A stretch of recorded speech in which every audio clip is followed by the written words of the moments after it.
reason is that we care about humans in big history because we are humans. We are naturally curious to figure out where we belong in the huge sequence of events beginning with the Big Bang. Secondly, humans represent a really weird change in the universe. I mean, so far as we know, we are one of the most complex things in the cosmos. Whether you measure complexity in terms of biological and cultural building blocks or networks or connections, I mean, we're kind of amazing. Now I realize that many of our viewers will be offended by our human-centric bias, but humans are amazing. I mean, we invented the internet, and we invented the animated GIF, and we invented Doctor Who, and then we invented Tumblr, a place where all of these things can come together. So 65 million years ago, catastrophe wiped out the dinosaurs, and we saw the adaptive radiation of a tiny shrew-like ancestor of humans that would look more at home like next to a hamster wheel than in your family album.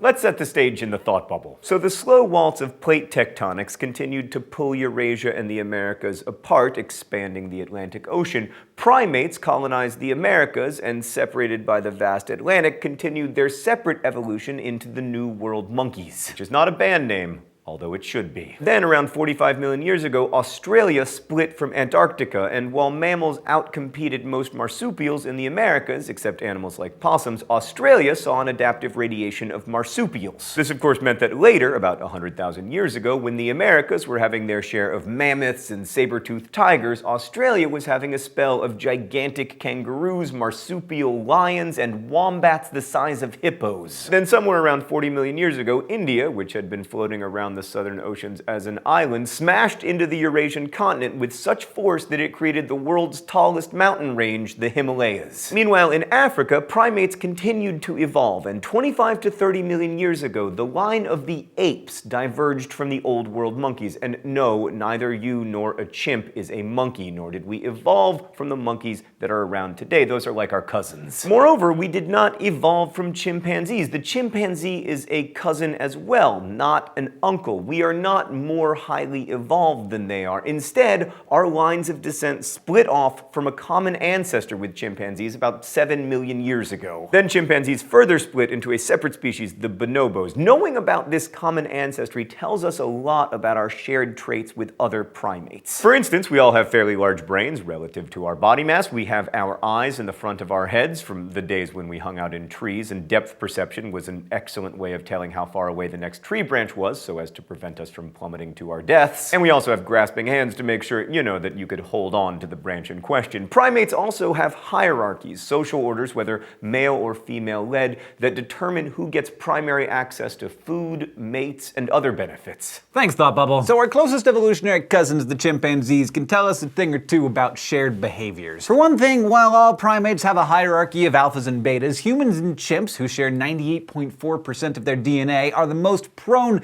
to team up together and launch a revolution against the alpha male. We're also both prone to ganging up, roaming our territory, and beating up unsuspecting foreigners of the same species, and not for direct survival reasons. Chimpanzees have been observed finding a lone chimp male from another group and kicking, hitting, and tearing off bits of his body and then leaving the helpless victim to die of his wounds. And humans definitely bear this stamp of our lowly origin, where indeed the imperfect step-by-step process of evolution made us highly intelligent, but still with prefrontal cortexes too small and adrenal glands maybe too big. Aggression and bloodlust are definitely part of our shared heritage, and looking at more recent human history, does that really surprise anyone? Contrast that behavior for a moment with the more peaceful bonobos, who are female-led, and when a male in a group gets a bit pushy, the females are prone to gang up and teach him a lesson. When it comes to intergroup encounters in the wild, the male bonobos seem tense around strangers at first, until, usually, the females from each group cross over and just have sex with the newcomers, completely diffusing the tension. Talk about make love, not war. Bonobos are hippies. While our common ancestor with chimpanzees around 7 million years ago was more suited to living in forests and seeking refuge from danger by climbing trees, climate change in East Africa made things colder and drier, and many forests were replaced by woodlands and wide open savanna. Life in the savanna meant our ancestors needed to run from predators rather than climbing trees, so our line shifted away from the bow-legged stance reminiscent of chimpanzees and developed bipedalism, where our locomotion came from legs that were straight and forward-facing. There's still some debate about when bipedalism first began, but we know that by the first Australopithecines around 4 million years ago, our evolutionary line was bipedal. This also freed up our hands. Australopithecines were not very tall, standing only just above a meter, or just over 3.5 feet, and had brains only a little bigger than modern chimpanzees. They were largely herbivores with teeth adapted for grinding tough fruits and leaves. Australopithecines may have communicated through gestures and primitive sounds, but their higher larynx meant that they couldn't make the range of sounds required for complex language. There was probably a lot of pointing and grunting going on, kinda like me before 6 a.m. By 2.3 million years ago, Homo habilis arrived on the scene. They weren't much taller than Australopithecines, but they had significantly larger brains, though still a lot smaller than later species. Excitingly, Homo habilis is known to have hit flakes off of stones to use them for cutting. Now, lots of species use tools. For instance, chimpanzees use sticks for fishing termites out of the ground, and they use rock hammers and leaf sponges and branch levers and banana leaf umbrellas. A lot of these skills don't seem to arise spontaneously just because of the intelligence of individuals, but like in the case of termite fishing, chimpanzees pass the information on by imitation. Primate see, primate do. In a way, this social learning is sort of cultural, yet succeeding generations of chimpanzees don't accumulate information, tinker with it, and improve upon it, so that after 100 years, chimpanzees are owners of highly efficient and wealthy termite fishing corporations. Similarly, as impressive as Homo habilis' stoneworking abilities are, we see very little sign of technological improvement over the thousands and thousands of years that habilis existed. Same goes for Homo ergaster erectus, who was around 1.9 million years ago. Homo ergaster erectus had an even bigger brain, was taller, and they even seemed intelligent and adaptable enough to move into different environments across the old world. They may have even begun our first clumsy attempts at fire, which is vital for cooking meat and vegetables, opening up opportunities for more energy and even more brain growth. But still, there's not much sign of technological improvement. Their tools got the job done. If it ain't broke, don't fix it. Yet 1.78 million years ago, we do see Homo ergaster creating a wide new range of teardrop hand axes in Kenya. By 1.5 million years ago, these teardrop axes had rapidly become common and had improved in quality and were shaped with a flat edge into multi-purpose picks, cleavers, and so forth. Archaeologists see this as the first possible sign of tinkering and improvement of technology that may have been transmitted by social learning. A faint glimmer of something new.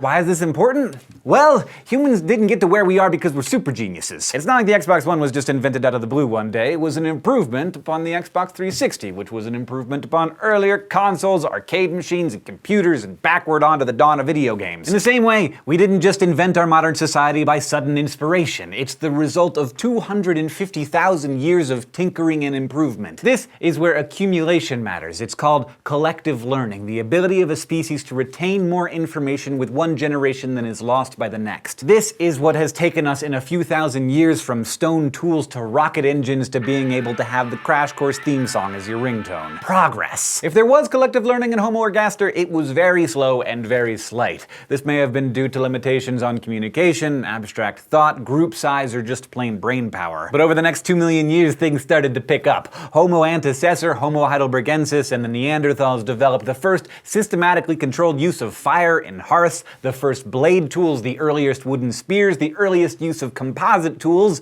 where stone was fastened to wood, all before Homo sapiens were ever heard of around 250,000 years ago. Neanderthals even moved into colder climates where they were compelled to invent clothing. They used complex tool manufacture to produce sharp points in scrapers and hand axes and wood handles, and they improved their craft over time. While evolution by natural selection is a sort of learning mechanism that allows a species to adapt generation after generation with a lot of trial and error and death, collective learning allows for tinkering, adaptation, and improvement on a much faster scale with each generation and across generations without waiting for your genes to catch up. Anatomically similar Homo sapiens have been around for about 250,000 years, and throughout that time we've been expanding our toolkit from stone tools to shell fishing to trade and actual fishing, mining, and by 40,000 years ago we had art, including cave images, decorative beads, and other forms of jewelry, and even the world's oldest known musical instruments, flutes carved from mammoth ivory and bird bones. All this stuff came about as a result of collective learning. As long as you have a population of potential innovators who can keep dreaming up new ideas and remembering old ones, and an opportunity for those innovators to pass their ideas on to others,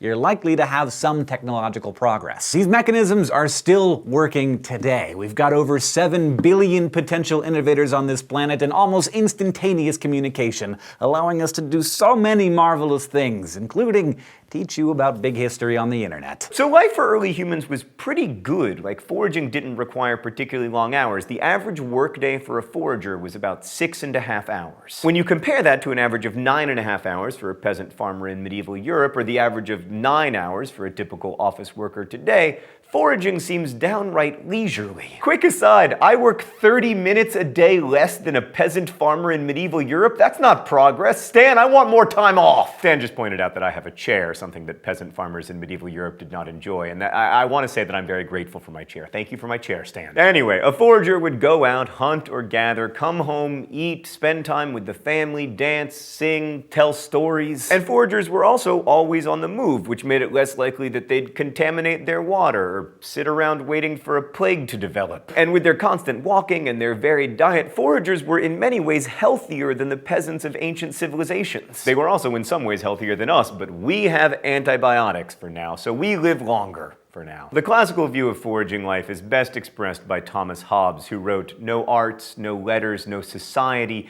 and which is worst of all, continual fear and danger of violent death, and the life of man solitary, poor, nasty, brutish, and short." Except not really. I mean, life for the average person in 12th century France was also a smidge nasty, brutish, and short. And the lack of wealth disparity in foraging cultures may imply greater equality between social rankings and even between the genders, since female gatherers appear to be responsible for the majority of food collected rather than the hunting males. And from that perspective, life was kind of ruined by the advent of agriculture and then later with states. As Jean-Jacques Rousseau said, the first person who, having enclosed a plot of land, took it into his head to say, "This is mine," and found people simple enough to believe him, was the true founder of civil society. What crimes, wars, murders, what miseries and horrors would the human race have been spared had someone pulled up the stakes or filled in the ditch and cried out to his fellow man, "Do not listen to this impostor. You are lost if you forget that the fruits of the earth belong to all and the earth to no one." And thus summarizes one of the great debates in the world of political science. Man, big history discusses everything. Now, it's possible that neither Rousseau nor Hobbes was completely correct, and that, like, private property and agriculture didn't create the glory days or end them. Like, as previously mentioned, all primates have a dominance hierarchy of some kind. Also, you don't need a wealth disparity to drive human beings to hurt each other. Like, surveys of excavated remains from the Paleolithic indicate a murder rate that was possibly as high as 10%. Now, those statistics are still disputed, but despite the relatively short workday, life in the Paleolithic sounds a lot less appealing when you consider the high murder rate and also the occasional infanticide. That's not even to mention the old or disabled people who, when they couldn't keep up anymore, were abandoned to die in the wild. I can't help but feel that I might not have thrived in the Paleolithic, what with my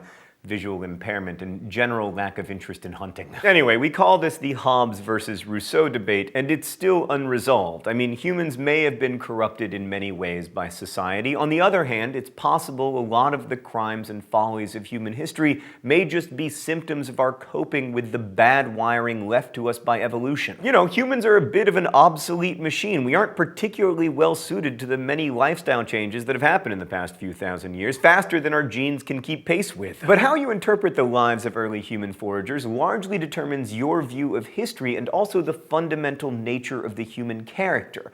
Ask yourself which side you sit on. Is humanity fundamentally good and corrupted by technology and modern social orders? Or are we fundamentally flawed and in need of some sort of structure and authority? Or is there some kind of both-and way of addressing the question? Here at Crash Course, we don't have answers, but we are grateful that you're pondering these questions with us. In any case, collective learning was really good for our survival, but then 74,000 years ago, disaster struck. A super eruption at Mount Toba on the island of Sumatra in present-day Indonesia clouded the skies with ash and cooled the climate. Plants and animals, aka food, died off, and genetic studies showed that this reduced the human population to a few thousand people. So as a result of this, we aren't exactly inbred, but there's more genetic diversity between two of the major groups of chimpanzees in Africa than there is in all of humanity. So this small group heroically recovered and spread out of Africa 64,000 years ago, colonizing diverse